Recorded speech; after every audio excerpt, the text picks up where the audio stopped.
she ruled Hollywood in the 70s. This is her today.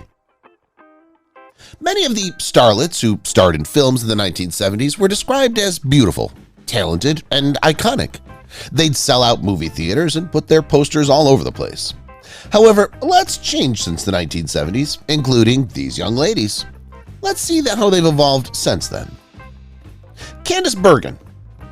Candice Bergen was a well-known fashion model in the 1960s and 70s, appearing on the covers of major magazines such as Vogue. She started a successful acting career in the 1980s, which she's now maintaining, despite the fact that she's often portrayed as a stuck-up, affluent, and overbearing mother figure. Jane Seymour. Jane Seymour rose to prominence as a Bond girl in the 1973 film Live and Let Die. She also became a writer, penning 4 novels and collaborating on a series of children's books with James Keach. She's now a celebrity spokesperson for the charity Child Help. The group is committed to assisting in the rescue of children who have been neglected or abused. Goldie Hawn. In the 1970s, Goldie Hawn featured in 9 films. In 1969, she won an Academy Award and a Golden Globe for her performance in the film Cactus Flower. She continued to perform throughout the 1990s before transitioning to executive producer responsibilities. In the early 2000s, in 2003, she also established the Hawn Foundation, which provides educational programs to help struggling pupils, mostly those from low-income families.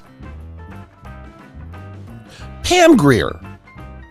Pam Grier's most well-known role in the 1970s was as Foxy Brown in the film of the same name. She continued to perform until the early 2000s when she decided to leave the industry to pursue personal ambitions. By 2011, she had completed 2 PhD degrees and established the Pam Grier Community Garden and Education Center. Cher. Cher doesn't seem to have aged a day since 1970. Every week, she thrilled 30 million people on the Sonny and Cher Hour. She also had a successful solo career in the music business. She's still touring today with her ageless elegance and her unrivaled music. She's also politically engaged, serving as a keynote speaker at LGBT rallies and events.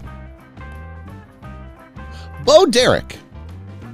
Bo Derek rose to prominence after appearing in the 1979 picture 10. She immediately became an American sex symbol after releasing a series of posters featuring her in a bikini with braided hair. Her acting career and sex appeal remained strong until the early 2000s. In her leisure time, she's shown to be an ardent supporter of injured veterans. She even became an honorary chairwoman for Veterans Affairs National Rehabilitation Special Events. Faye Dunaway. Faye Dunaway began her career on Broadway in the 1960s, but quickly moved to the big screen. She received her big break in Bonnie and Clyde in 1967, and she went on to feature in 10 additional films in the 1970s.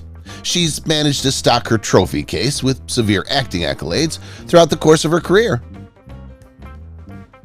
Erin Gray. Erin Gray started modeling at the age of 15 and rose to become one of America's top TV models by the mid-1970s. Before she began performing, she had contracts with L'Oreal and Bloomingdale's. She's appeared in several films and television programs throughout the years. Stevie Nicks. Stevie Nicks joined Fleetwood Mac in 1975 and contributed to the band's 40 million record sales. Her distinct singing style also aided her in launching a successful solo career. Belladonna, her first album, went platinum in 3 months. She would go on to release 8 more critically acclaimed albums. She's still making music today with the CD 24 Karat Gold, Songs from the Vault, published in 2014. She also went on tour in 2016, and she published a couple additional pieces in 2017. Pete Burns. He started Nightmares in Wax in 1979, which became Dead or Alive in 1980 after lineup revisions. The band's singer and lyricist was Burns. You Spin Me Round Like a Record made the band famous in 1984.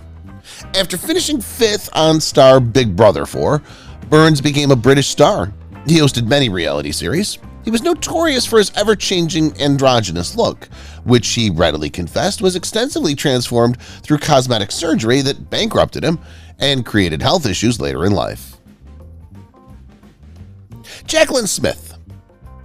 1976's Charlie's Angels made Jacqueline Smith famous.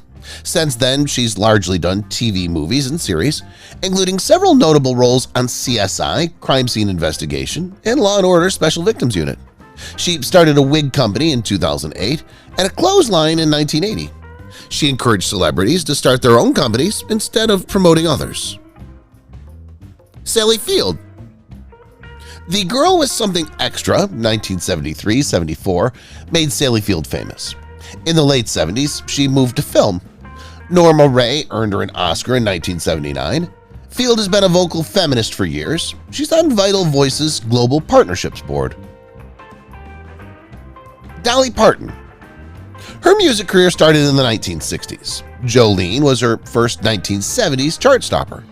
She re-released and performed the song with Pentatonix on The Voice after its popularity. Playboy model Dolly Parton early in her career, and she hasn't aged much either. Diane Keaton. The Godfather was Diane Keaton's first significant part, and Woody Allen's films made her famous. Annie Hall earned her a Best Actress Oscar. She'd won before. After adopting her children, Keaton said parenthood was her biggest challenge. Sybil Shepherd. Teenage Sybil Shepherd started modeling. Her Glamour magazine cover landed her first job in The Last Picture Show. She had further roles in the 1970s and 1980s. Barbie Benton. Barbie Benton, age 18, co-hosted Playboy After Dark. She appeared on 4 Playboy covers. She had a 1975 top 5 Billboard hit and performed in other 1970s and 1980s movies and TV series.